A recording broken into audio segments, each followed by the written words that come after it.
Hello guys, welcome my YouTube channel. আজি ভিডিওটো ধামাকা হ'ব গৈ আছে আপোনালোকে সকলো স্কিপ নকৰাকৈ চাই থাকিব। ইমান ডাৱৰীয়া কৰি আছে।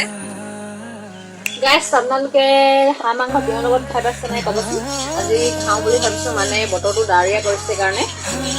এয়া তিয়হ আৰু আলু ভালকে ধুই লোৱা হৈছে। এয়া মোৰ হাজবেণ্ডৰ হাঁহ মাংস কাটিব দিলো, কাটি আছে। এয়া মা মছলা ৰেডি কৰিলো। আজি মোৰ হাজবেণ্ডজনে মাংসখিনি বনাম বুলি কৈছে। এয়া ভাত ৰেডি হৈ গ'ল। আপোনালোকে ক'বচোন কোনে কোন তিয়হ আৰু হাঁহ মাংস খাই পাইছে কমেণ্টত। The next day. আজি বতৰটো ইমান গৰম কৰিছে নহয় সেইকাৰণে আমাৰ ৰাস্তা পিনে ওলাইছো। তিয়হকেইটা গছৰ পৰা ছিঙি আনিলো।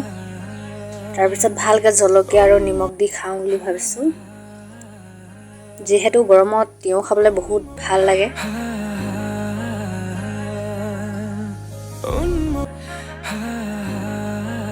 তিয়হ কাটি শেষ হ'লে তাৰপিছত ৰ'বই নোৱাৰিলোঁ মানে খাই চালোঁ এচকল। ভালেই লাগিলে খাই।